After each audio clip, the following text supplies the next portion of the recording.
నమస్తే. ఇవాళ మన స్టూడియోలో ప్రముఖ ఆధ్యాత్మికవేత్త, జ్యోతిష్య పండితులు జయేష్ శర్మ గారు మనతో ఉన్నారు. గురుగారితో మాట్లాడదాం. గురుగారు నమస్కారం. నమస్కారం.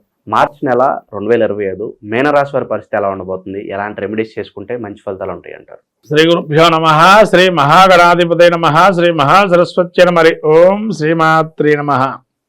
మీన రాశి ఫలితాలు చూసుకున్నట్టయితే మీన రాశిలో పూర్వాభాద్ర నక్షత్రం 4వ పాదం, ఉత్తరాభాద్ర 4 పాదాలు, అట్లాగే రేవతి నక్షత్రం 4 పాదాలు మీన రాశివి.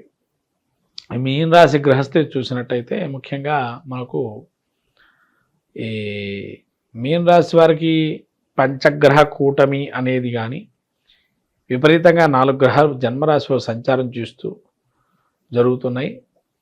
కొన్ని మంచి చెడులు అనేవి 2 సమపాళ్లలో ఉండే అవకాశం కూడా ఉంది. లేకపోతే అత్యంతంగా వీళ్ళకు వక్రీకరించేటువంటి ఉచ్చస్థితిలో శుక్రుడు ఉన్నాడు, వక్రై ఉన్నాడు. అంటే ఉన్నట్టుండి ఒక దుర్వార్త శ్రవణం వినే అవకాశం ఉంటుంది. ఉన్నట్టుండి సడన్గా అసలు వీళ్ళు అనుకోరు అటువంటి. తర్వాత బుధుడు వక్రై ఉన్నాడు ఇక్కడ నీచ స్థితిలో. ఇక్కడ చూడండి, ఇక్కడ దుర్వార్త శ్రవణం వింటున్నారు, మళ్ళీ ఒక శుభవార్త కూడా ఇక్కడే ఉంటుంది. బుధుడు ఎప్పుడైతే వక్రీకరించు నీచ స్థితిలో ఉన్నాడు అంటే 2 ఒకటే దానికి వస్తారంటే, కొంతమంది ఇటు శుభవార్త అని దాన్ని పొంగిపోవడానికి అవకాశం లేదు, దుర్వార్త అని అలా ఉండడం కష్టంగా ఉంటుంది. అదా వీళ్ళకు ఒక మానసికమైనటువంటి ఆందోళనలు, మానసికమైనటువంటి ఇబ్బందులు గోచరిస్తాయి. అలా దుఃఖాన్ని ఆపుకోలేరు, అలా మంచి సంతోషాన్ని వెలిపించుకునే పరిస్థితుల్లో మధ్యస్థంగా ఉంటారు. ఈ విధంగా వీళ్ళకి మీనరాశి వారికి పాల్గొన మాసం ఉంటుంది. ఇంకా రాబోయే కాలం శని వీరికి జన్మస్థాన సంచారం చేస్తున్నారు. ఏలినాటి శని ప్రభావం కూడా ఉంది. ఇంకా వీరికి జన్మంలో రాహు ఉన్నాడు. ఈ రాహు ఇంతకాలము వీళ్ళకి ఈ గ్రహాలు కూడా కలిసి మొత్తం కూడా జన్మస్థానంలో రాహు ఉండడం వల్ల ప్రతి విషయంలోనూ కూడా తలంపులు రావటం, వీళ్ళని ఏలి చూపించడం, వీళ్ళే చేశారు అని చెప్పి అనటం. అందుకనే ఆర్థికంగా కానీ మానసికంగా కానీ కుంగిపోకుండా ఉండడం అనేది మీ కర్తవ్యంగా ఉండాలి. ఎప్పుడైతే ఆర్థికంగా కుంగారు అని అంటే మళ్ళీ పైకి పడటం కష్టం. మళ్ళీ వీరు ఒక దీర్ఘంగా నిగ్రహించుండి ఆ ఓర్పు సహనాలు కోల్పోతే గనక ఒక డిప్రెషన్కి లోనయ్యే అవకాశం కూడా ఉంటుంది. కాబట్టి చాలా జాగ్రత్తగా ఈ మాసాన్ని వీళ్ళు ఒక పరిష్కార మార్గంగా, అంటే ఎట్లా అంటే ఒక పాము మనం ఒక తీసుకున్నట్టయితే మనకు స్లోగన్ ఉంది, సామెత, కట్టిరగద్దు పాము చావద్దు అనే పరిస్థితిలో ఉంటుంది వీళ్ళ పరిస్థితి. అంటే అది కొట్టినప్పుడు అది చావకుండా ఉండాలా, ఈ కట్ట కూడా ఇరగకూడదు, అంత గట్టి కొట్టకూడదు. మరి అట్లా కొట్టకపోతే పాము చావదు, కొడితే కట్ట ఇరగకుండా ఉండాలి. అంటే అట్లాంటి పరిస్థితిలో ఉంటారు వీళ్ళు. కాబట్టి ఈ పరిస్థితుల్లో ఎవరితో ఎంతవరకు మాట్లాడితే అంతవరకు మాట్లాడడం, మౌనంగా ఉండడాన్ని వ్యవహరించడం అనేది మీరు నేర్చుకోవాలి. మౌనంగా ఉండడాన్ని నేర్చుకుంటే సమస్యలు అనేవి రావు. ఒకవేళ సమస్య వచ్చిందండి మౌనంగా ఉన్నా కూడా మేము అనంటే ఒక్క మాటలో పరిష్కారం అయ్యేటట్టుగా చూసుకోండి. కానీ 10 రకాల మాటలు అనేసి ఆ మాటలు వాళ్ళు పట్టుకొని లాగేదాకా పెట్టుకోవద్దు. ఒక్క మాటలో చెప్పేయండి, ఇప్పుడు మాట్లాడదలుచుకోలేదని పెట్టేసేయండి. లేకపోతేనా ఇదే మాట్లాడదలుచుకున్నా ఇది మాట్లాడని పెట్టేసేయండి. ఎక్కువగా మాట్లాడటం వల్ల ఏమైందంటే అది అవతల మనిషికి ఆయుధంగా మారే అవకాశం ఉంటుంది.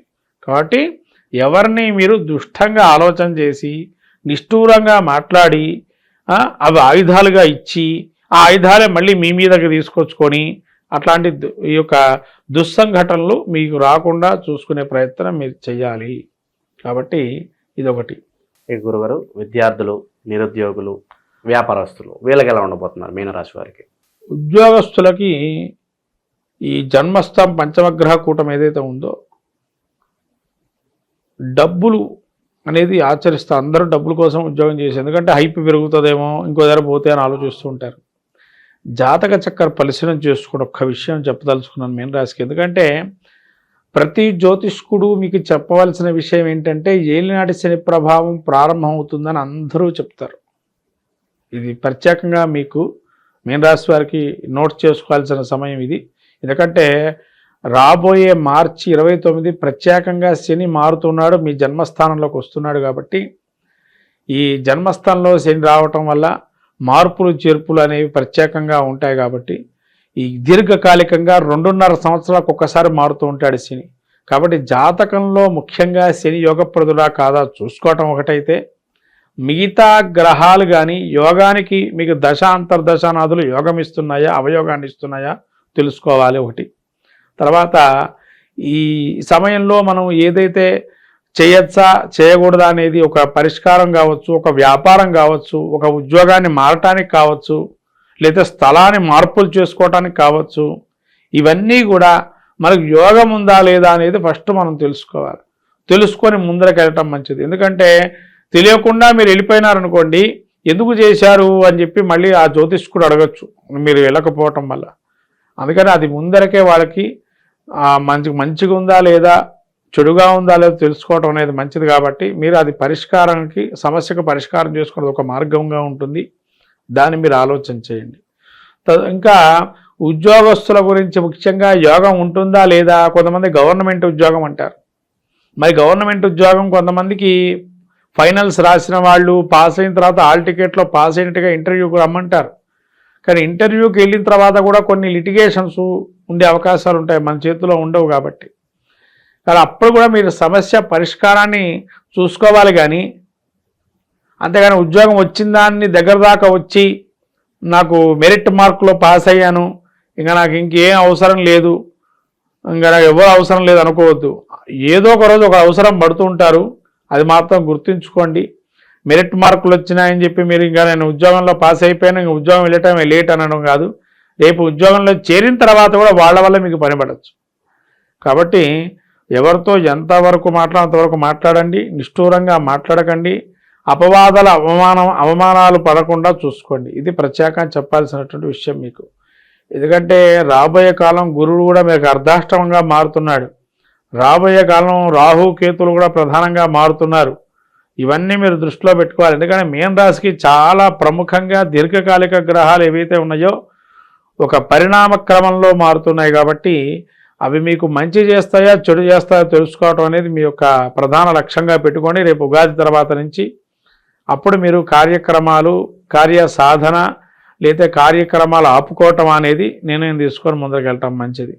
ఇక మిగతా వారు రాజకీయ ప్రముఖులు కావచ్చు, సినీ ప్రముఖులు కావచ్చు, ఇక డాక్టర్ కానీ లాయర్లు కానీ మిగతా మీడియా రంగంలో ఉండేటువంటి వారు కానీ ఇక అనేక రంగాలు సాంకేతిక నిపుణులు కానీ వీళ్ళందరికీ చెప్పాల్సిన విషయం ఏంటంటే, మీకు మీరు కార్యసాధన లక్ష్యంతో నేను చేయాలని సెల్ఫ్ కాన్ఫిడెన్స్ మీరు పెట్టుకుంటే ఈ శని అర్ధాష్టమంలో ఉన్నా లేదా అష్టమంలో ఉన్నా ఏలినాటి శని ప్రభావం ఉన్నా మిమ్మల్ని ఎవరు ఏమీ చేయలేరు.